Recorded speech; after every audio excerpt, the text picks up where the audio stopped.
they start maybe jumping. I don't know what they are doing.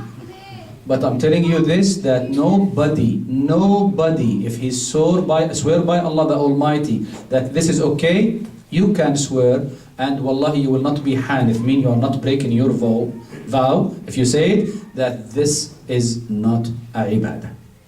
Why? Because the Prophet ﷺ did not legislate such a ibadah. May Allah Azza wa Jal guide us. May Allah Azza wa Jal make it easy for us to follow. May Allah Azza wa Jal make us among those who hear the words and follow the best of it.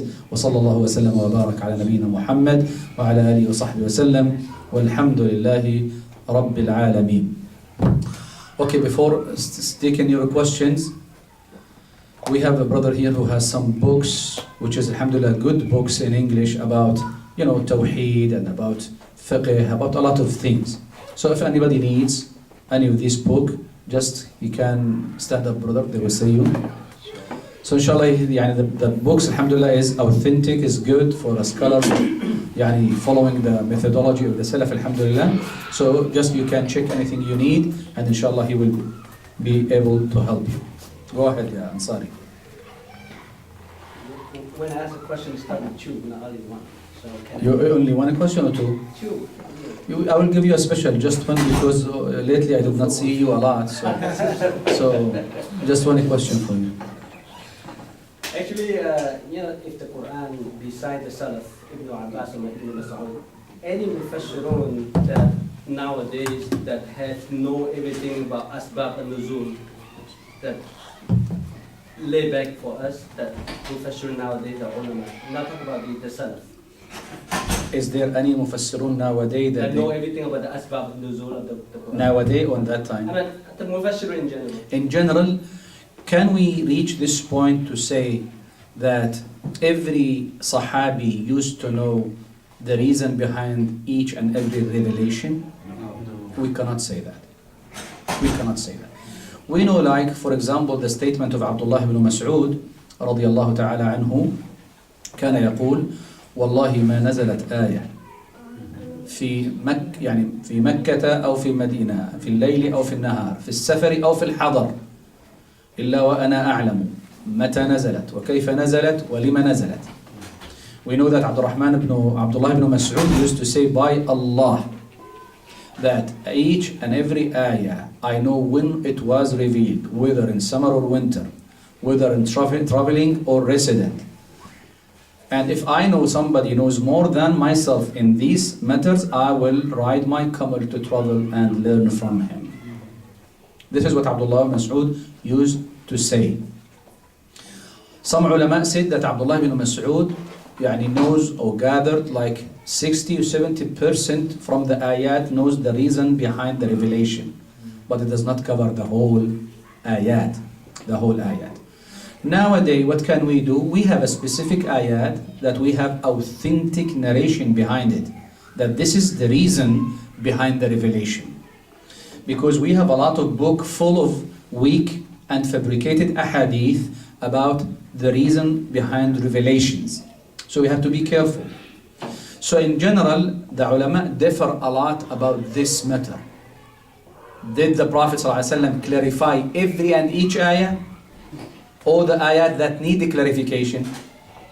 So ulama have, what's the most? Allah Ta'ala a'lam. I said, the most authentic opinion, Allah knows best, that every and each ayat that need to be clarified, yes, the Prophet ﷺ did not die without giving a clear clarification about it. But the rest of the ayat, a lot of these ayat was easy to understand from, Arabic language, Ahlul Fasaha, because they were the one who spoke the best Arabic in that time. But I cannot reach the conclusion to say, yes, every and each ayah we know what is the reason behind the revelation. We cannot reach this conclusion. Go for your second question. Go. I'm a good guy, so this is why I allowed you. Believe in somebody first. Okay, second question. Yeah. The i'tiqad of me is Ahl Sunnah wal Jama'ah. Of course, we have to believe that the Quran is Kalamullah. What about the Mu'tazila at that time? If they said Makhlul, is the Quran Makhlul Allah, then the ulama at that time consider them as a kafir, like Imam Ahmad and others? Or they're just like deviant group only? عقيدة أهل السنة. Did you hear the question, sister? So the question was about Kalamullah. We have a group called Al-Mu'tazila. Al-Mu'tazila, anybody knows why they are called Al-Mu'tazila? اعتزلوا مجلس من؟ Al-Hasan. Why they were called Al-Mu'tazila? Because their leader was a student of Al-Hasan. So he abandoned Al-Hasan, اعتزل, abandoned him. So this is why they call Al-Mu'tazila. Now Al-Mu'tazila, they said that Al-Quran makhluq. It's not Kalamullah. It's makhluq, created. And the aqeedah of Ahl Sunnah is Al-Qawlu bi khalq Al-Qur'ani kufr. That whosoever says, let us say like this, the statement of Al-Quran is created, it's considered a kufri statement. But Ahl Sunnah, ruhama bil khalq.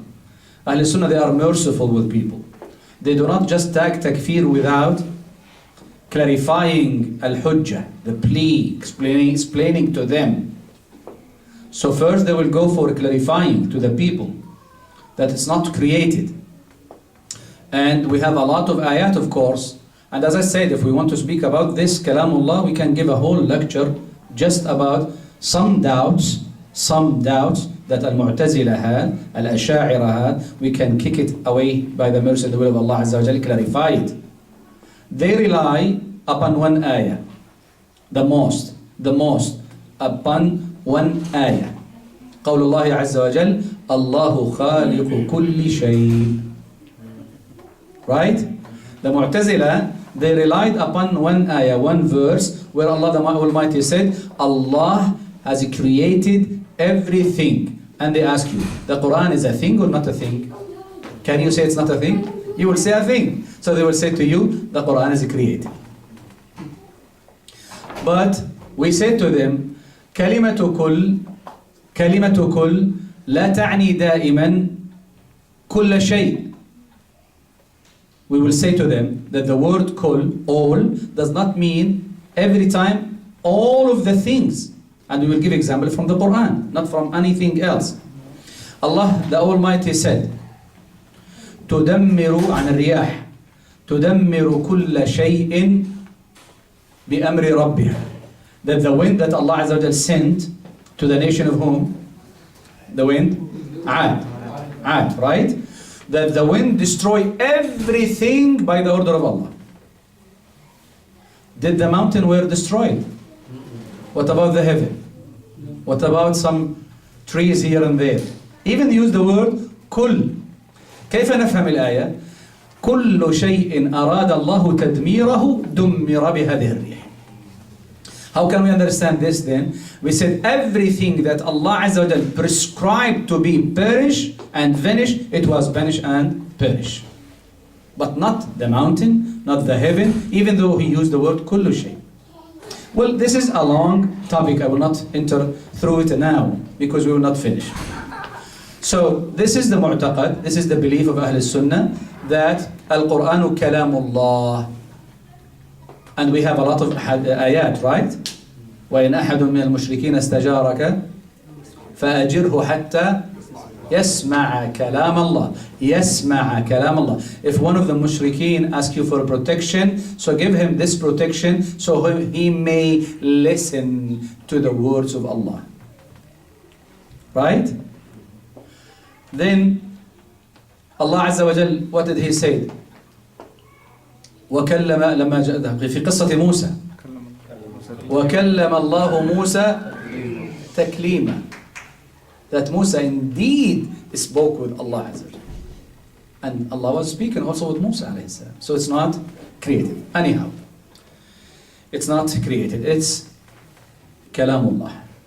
We have here some questions from the sister. One, what is the difference between kalamullah and kitabullah? Kitabullah, we said that kitab is the sheets that have something written on them. This is kitab.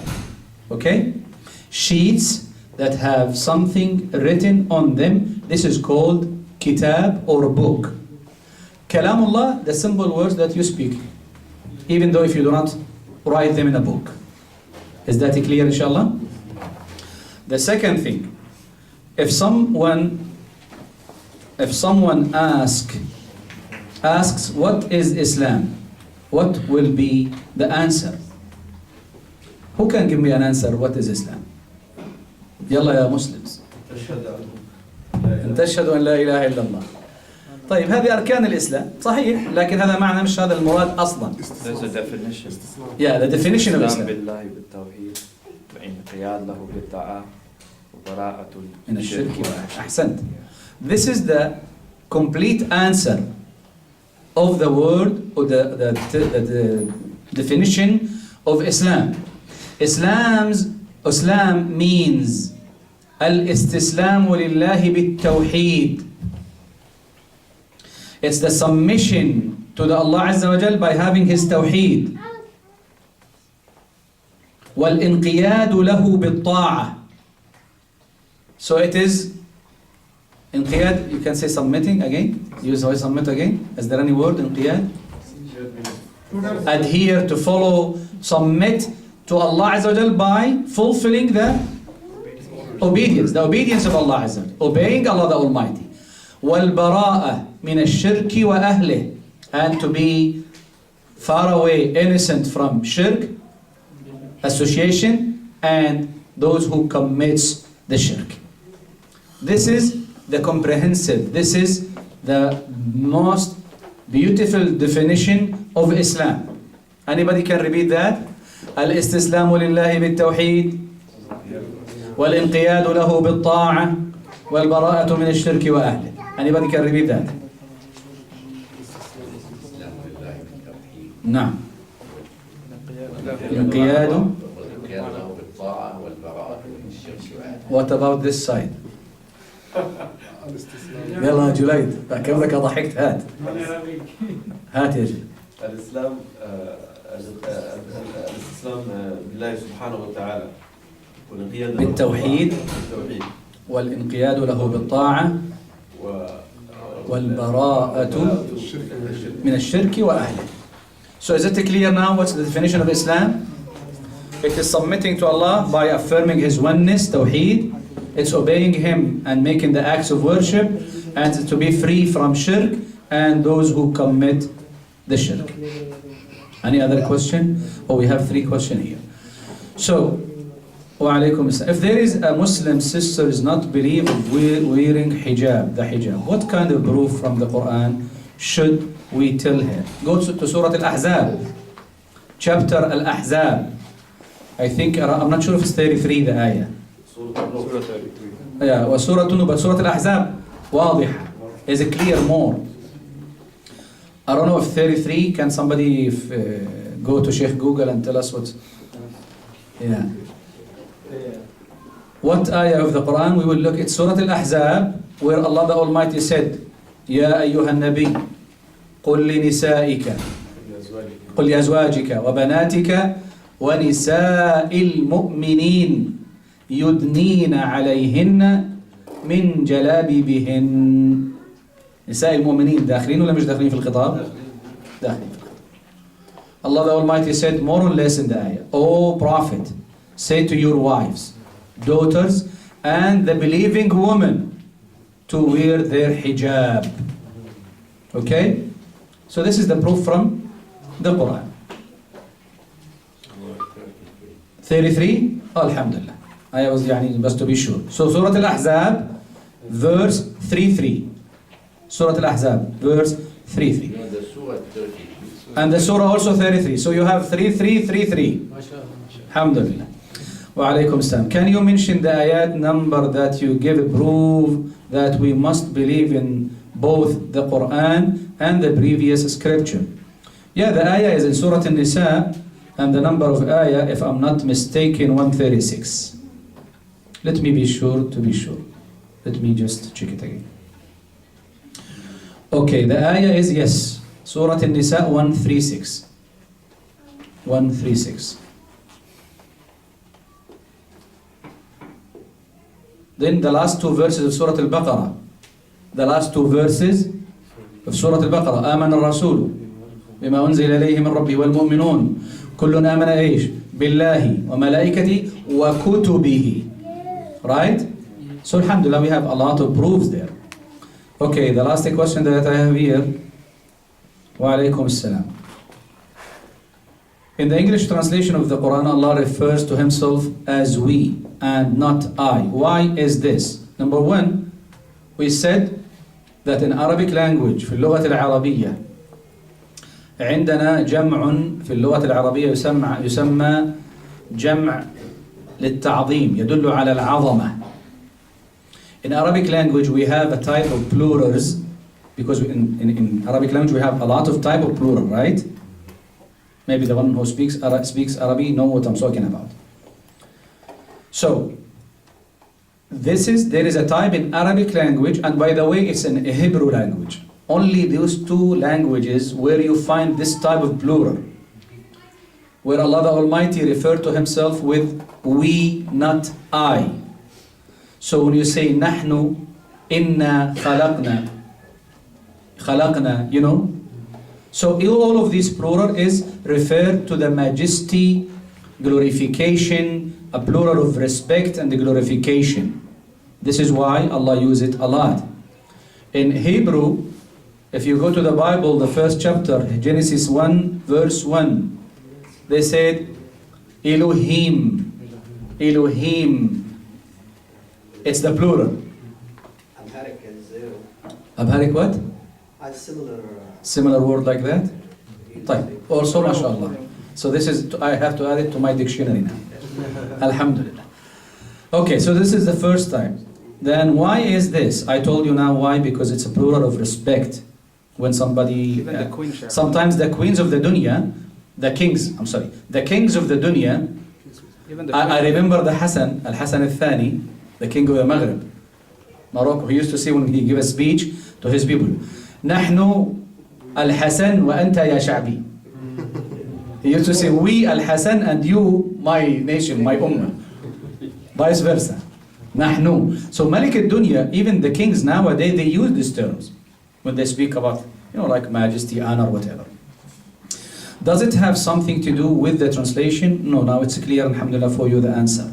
I heard it is because in Arabic literature, this is a way to refer to a person. Yes, that's true. That's what I try to explain to a person who has a high status. I also heard that Allah is referring to Himself in the plural way because He is including Himself and His nine. No, this is not right. And including the 99 names, this is not right. This is not right. Okay. Any other question? We are done. Ayat al-Hijab is 59. Oh, 59? Yeah. So I'm sorry, let us go to the ayah about hijab. Is a 3359. The verse 59, not 33. I'm sorry about this mistake. طيب, no more. We have just 15 minutes to clean. So نكتفي بهذا القدر. Again, أسأل الله عز وجل to make all of us among those who listen to the word, listen to and follow the best of it. إنه ولذلك القدر. Again, if somebody wants any book, the brother is here. When we go, just have a check, and you will not lose anything, inshallah. Assalamu alaikum wa rahmatullahi wa barakatuh.